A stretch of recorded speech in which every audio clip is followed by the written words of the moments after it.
Hello प्यारे विद्यार्थियों, आज हम आप लोगों के लिए लेकर आए हैं वीडियो परासरण की। क्या है टॉपिक? परासरण इम्पोर्टेंट टॉपिक है, तो हेडिंग डालिएगा परासरण। ठीक है, क्या पढ़ाएंगे? परासरण, ओस्मोसिस, ओस्मोसिस। ठीक है, क्या है? ओस्मोसिस। ठीक, इसको पढ़ाएंगे हम।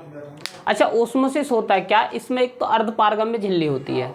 अच्छा, अर्धपारगम्य झिल्ली जब मैंने पढ़ाया था, यानी कि हमारा जो था पार्ट नंबर 1 वीडियो तो जो थी पार्ट नंबर 1 में मैंने झिल्ली पढ़ाई थी। झिल्ली में एक पढ़ाया था मैंने पारगम्य झिल्ली, एक पढ़ाई थी अपारगम्य झिल्ली, एक पढ़ाया था अर्धपारगम्य झिल्ली।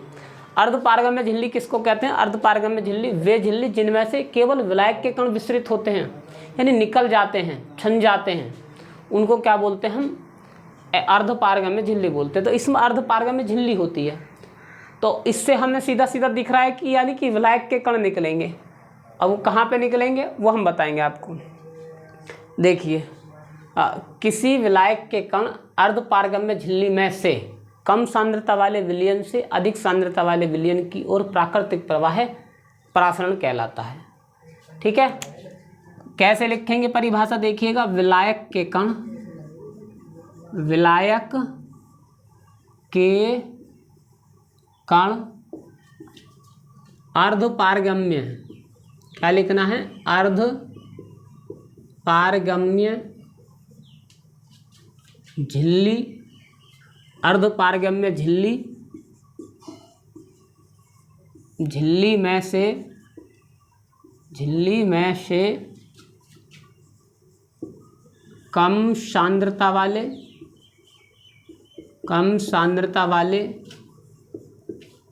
विलयन से,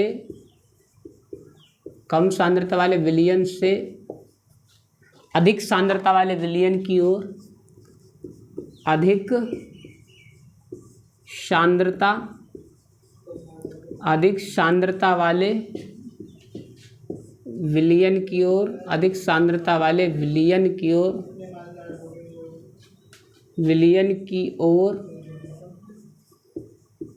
ओर प्राकृतिक प्रवाह है, प्राकृतिक प्रवाह है, प्राकृतिक प्रवाह परासरण कहलाता है, परासरण कहलाता है, कहलाता है। बात आई समझ में? यानी कि मैंने क्या लिखा है कि विलायक के कण अर्धपारगम्य झिल्ली में से कम सांद्रता वाले विलयन से अधिक सांद्रता वाले विलयन की ओर प्राकृतिक प्रवाह परासरण कहलाता है। यानी कि कोई पात्र है हमारा, कोई पात्र है, ये मान लीजिए ये हमारा एक पात्र है। ठीक है, इसमें मेरे बच्चों अंदर क्या है? एक अर्धपारगम्य झिल्ली लगा दो। ये हमारी एक अर्धपारगम्य झिल्ली है। क्या है ये हमारी अर्धपारगम्य झिल्ली है। क्या है ये अर्धपारगम्य झिल्ली है एक। ठीक है, इसमें क्या है? यहाँ पर कम सांद्रता वाला विलयन है। क्या है? कम सांद्रता वाला विलयन। ये अधिक सांद्रता वाला विलयन है। ठीक, क्या है ये? अधिक सांद्रता वाला विलयन। ठीक है, इसकी सांद्रता क्या है? कंसंट्रेट ज़्यादा रहती है और इस विलयन की सांद्रता क्या रहती है? कम रहती है। ठीक है, लिख लीजिएगा कम सांद्रता वाला विलयन, कम सांद्रता वाला विलयन, और इसको क्या लिखेंगे? अधिक सांद्रता वाला विलयन, अधिक सांद्रता वाला विलयन। ठीक है, और ये क्या है? अर्धपारगम्य झिल्ली,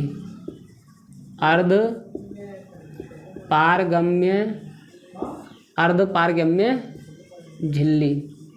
बात आई समझ में? ये अर्धपारगम्य झिल्ली है।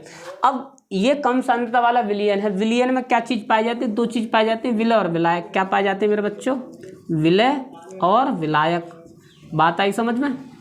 अब विलायक के जो कण हैं, विलायक किसे कहते हैं? विलायक के जो कण हैं, विलायक जो घोलता है, हमेशा घुलता नहीं, जो घोलता है, तो इसमें से इस कम सांद्रता वाले विलयन में से विलायक के जो कण हैं वो अधिक सांद्रता वाले विलयन की ओर प्राकृतिक प्रवाह का मतलब है वो यानी कि विस्तृत हो जाएंगे, यानी छन जाएंगे, इधर को चले जाएंगे, वो अपने आप स्वयं चले जाएंगे टोटल। तो इस पूरी प्रक्रिया को क्या बोलते हैं? परासरण बोलते हैं। बात आई समझ में? इस पूरी प्रक्रिया को हम क्या बोलते हैं? परासरण बोलते हैं। बात आई समझ में? यानी कि विलायक के कण अर्धपारगम्य झिल्ली में से कम सांद्रता वाले विलयन से अधिक सांद्रता वाले विलयन की ओर प्राकृतिक प्रवाह है, परासरण कहलाता है। परासरण दो प्रकार के होते हैं, आगे लिखिएगा। परासरण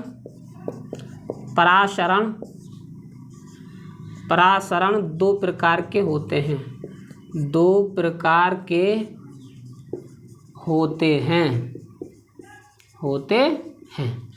नंबर एक होता है मेरे बच्चों, नंबर एक होता है अल्प परासारी, या पहले लिख लो आप अति परासारी, अति परासारी। एक होता है अल्प परासारी, या फिर जो है अंत परासरण, बाह्य परासरण भी लिख सकते हैं आप। ठीक है, परासारी विलयन आ गया, परासरण दाब में वो दूसरा टॉपिक आ गया। क्या लिखेंगे? बाह्य परासरण, अंत परासरण मेरे बच्चों। अंत परासरण। नंबर 2 बाह्य परासरण। बात आई समझ में? इसको क्या बोलते हैं? इंटरनल ओस्मोसिस, और इसको क्या बोलते हैं? एक्सटर्नल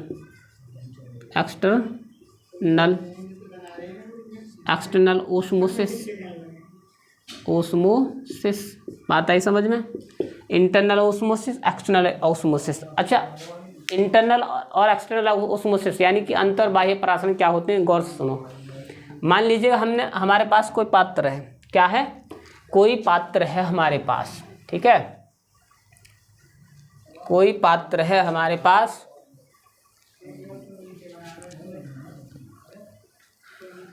मान लीजिएगा मेरे बच्चों कोई पात्र है हमारे पास। ये हमारे पास कोई पात्र है, इसमें हमारा क्या है? इसमें है जल। क्या है इसमें? जल।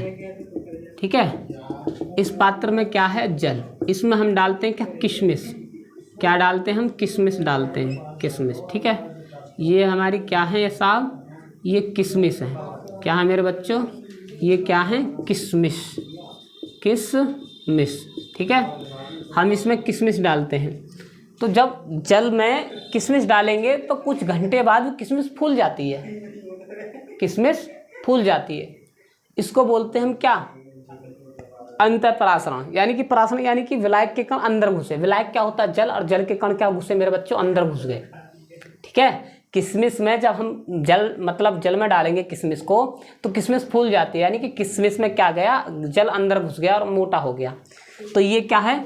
ये हमारा पूरा प्रोसेस क्या है? ये हमारा क्या है? अंतःपरासरण। क्या है मेरे बच्चों? अंतःपरासरण। क्या है ये प्रक्रिया? अंतःपरासरण। अच्छा, अब दूसरा देखिएगा एग्जाम्पल। दूसरा एग्जाम्पल देखिएगा। अगर मान लीजिए कोई हमारे पास क्या है? हमारे पास कोई पात्र है। ठीक है मेरे बच्चों, इसमें हम डालेंगे क्या? इसमें डालेंगे नींबू, यानी कि नमक का जल। क्या? नमक का जल, जिसकी सांद्रता अधिक होनी चाहिए। ठीक है, यानी कम होनी चाहिए इसकी सांद्रता कम होनी चाहिए, इसलिए डाला हमने। ठीक है, और इसमें डालेंगे अब क्या डालेंगे? अंगूर। इसमें क्या है? अंगूर। जब आप अंगूर डालेंगे तो इसमें जब अंगूर डालेंगे तो मेरे बच्चों अंगूर पिचक जाएंगे। अंगूर में से जो जल है वो निकल के नमक वाले पानी में घुल जाएगा, यानी अंदर से आ रहा है बाहर की तरफ, तो बाह्य परासरण हुआ। अंदर से बाहर की तरफ आ रहे हैं विलायक के कण, तो बाह्य परासरण।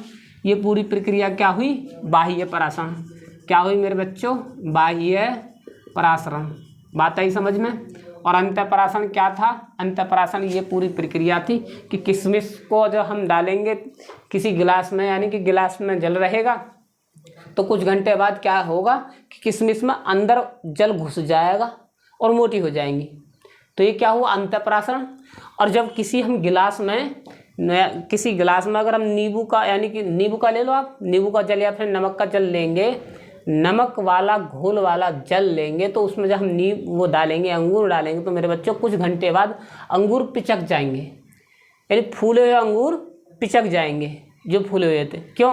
क्योंकि बाहर का जो परासरण था उसका जो था यानी कि कम, उसकी जो सांद्रता थी नमक वाले विलयन की अधिक थी, इसलिए जो है नींबू यानी कि जो अंगूर में जो था सांद्रण उसमें कम था, तो कम सांद्रता वाला जो विलयन था अधिक की तरफ चला गया विलायक के कण। बात आई समझ में? तो मेरे बच्चों, मैंने आज आप लोगों के लिए परासरण पढ़ाया। परासरण का नोट्स बना लेना। परासरण दो प्रकार का होता है, अंतःपरासरण और बाह्य परासरण। बाह्य परासरण मैंने पढ़ाया, ठीक है, और अंतःपरासरण पढ़ाया, आप लोगों को समझ में आया होगा। इसका नोट्स बना लेना। आगे पढ़ाएंगे हम आपको विसरण और परासरण में अंतर। तब तक के लिए आप नोट्स बना लो। धन्यवाद।